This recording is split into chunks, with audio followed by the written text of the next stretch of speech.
The war is over before it even starts. The Call of Duty Black Ops 7 beta is in full swing. It takes place just a few days before the official release of Battlefield 6. So naturally, the Battlefield versus Call of Duty longtime rivalry has been reignited. This time, Black Ops 7 and Battlefield 6 are the two games facing off. People are having their discussions, but I don't think there's much of a discussion to be had. In fact, I think this is brutally one-sided. So sit back, relax, get your snacks, and enjoy the tradition of me talking about the yearly Call of Duty beta versus a very uncommon Battlefield release. If you enjoy this content and want to follow FPS games and Battlefield 6 in particular, hit that sub button, hit the like button, and of course, let me know your thoughts on the situation in the comments section. First things first, I just want to disclose I have not played Black Ops 7 yet. The beta is going on right now. In fact, somebody gave me a code, and I haven't even bothered to download the game. Why would I do this, right? Why would I make a video without actually playing the game? It's very simple. I don't have to play the game. I know to a T exactly how the Call of Duty Black Ops 7 beta is going to play. I know what my experience is going to be. And that is because every single Call of Duty, ever since Modern Warfare 2019, has played basically the exact same way, minus game design differences such as movement, gunplay, kill streaks, whatever it may be. And this is for two very simple reasons. Number one, skill-based matchmaking.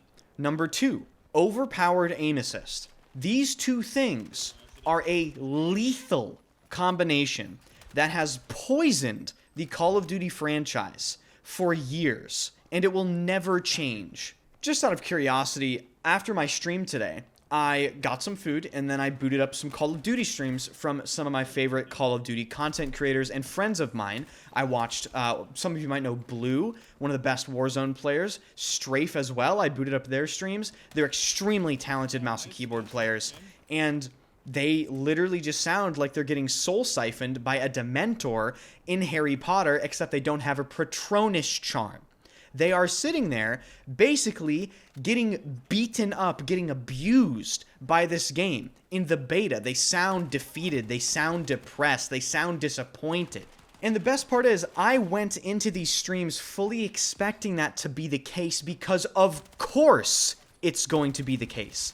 The experience is the fucking same. The Call of Duty that we all hope this game could be will never be a thing. It doesn't matter if they changed the weapon shooting animations. It doesn't matter if they added wall jumping. It doesn't matter what kill streaks the game has.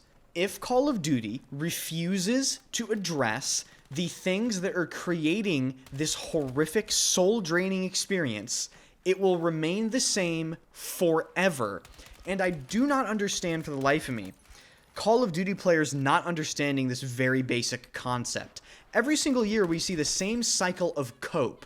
A Call of Duty gets announced, people cope, they say, we're so back, and then they play the game, they play the beta, they get re-coped, and they say, it has some issues, but they can be fixed. The game releases, it's the exact fucking same as the beta, their soul gets taken from them, they're depressed for 9 to 10 months, waiting for the next Call of Duty to come out, and then of course the cycle repeats itself and they've learned nothing. Call of Duty is a dead-end game. Call of Duty is an algorithm disguised as a video game with a store in it that wants to keep you chasing that feeling of having a good experience and then slamming you down on the ground where they fucking want you to be. And this is where Battlefield 6 comes in. Because Battlefield 6 is a rare beacon of light right now in the FPS scene. Call of Duty players and FPS players as a whole are being faced with a decision they have to make. Are they going to buy this blatant money grab of a game called Black Ops 7 that will actively abuse you while you play it? Or are you going to give Battlefield 6 a shot, a game that really doesn't have skill-based matchmaking, a game that is striving to have way better cross-play balance, and a game that, quite frankly, is just better in all regards, even before it is released? And sure, Call of Duty will likely still, unfortunately, outsell Battlefield. It doesn't matter, though, because Call of Duty has a chokehold over NPCs and, well, quite frankly, children that want to play COD. And that's totally fine. Let the NPCs be NPCs. But Battlefield 6 is going to be that game that comes in and has all industry eyes on it and has the eyes of the world on it. It's going to be that game that comes in and hopefully establishes its return to form where there wasn't a Battlefield game to be even considered before. Battlefield 2042 wasn't even in the conversation. Battlefield 5 wasn't in the conversation. Now Battlefield 6 is the main conversation. And for the very first time, maybe ever, the tide is looking to be turned. Take a look at this from Battlefield Bulletin.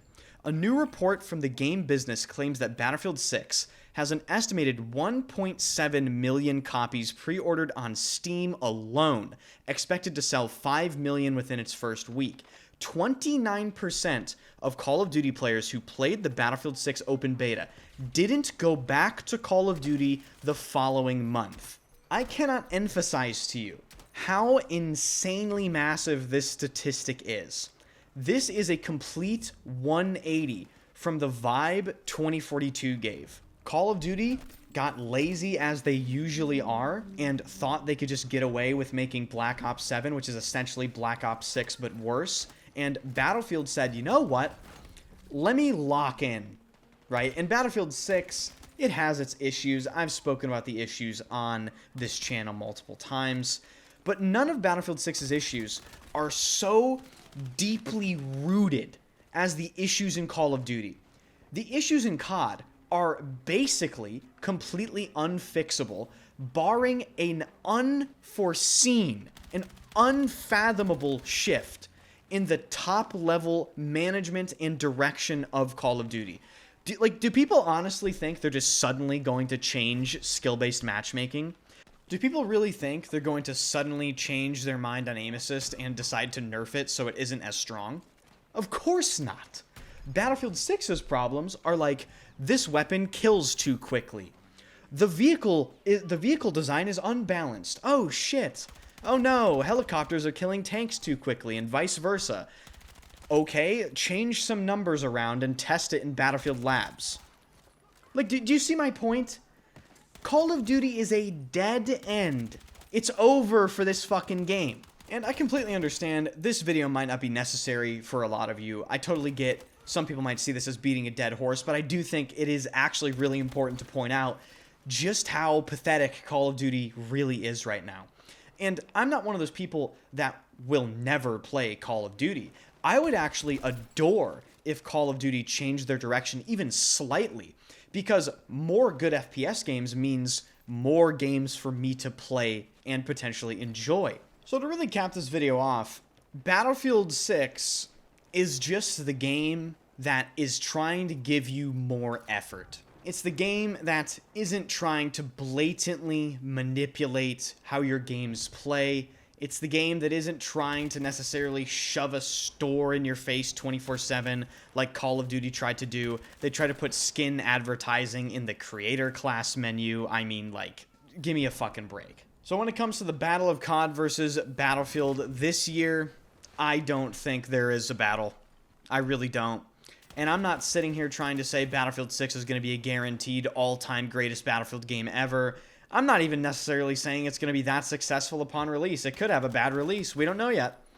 All I'm saying is, I don't even think it necessarily fucking matters. I think fundamentally, even if BF6 somehow bombs on release, the game as a foundation is simply better. And I think if you weren't thinking of trying it, you should probably reconsider. So there you have it. As to whether or not I'm going to play the Black Ops 7 beta, I don't even know if I could be persuaded to do it for money. Like, I've really been struggling with the decision of trying the Black Ops 7 beta for weeks now. I've been contemplating it. I got sent a code from a very generous viewer. Thank you to that person. You know who you are. And I don't want to disrespect that person by not playing the beta, even though he sent me the code. But Jesus Christ, I don't even know if ad revenue or, you know, the views can persuade me, because make no mistake, it's free content for me. Like, playing COD is free content every year. And this year might finally be the year where I just truly skip it entirely. So thank you for watching. If you resonate with this video, hit the like button. Be sure to subscribe to the channel. Let me know your thoughts on all this stuff. And hey, Battlefield 6 right around the corner. I'm excited. I really do think this is going to be a different time. Hopefully, that ages well. All right, I'll see you guys later.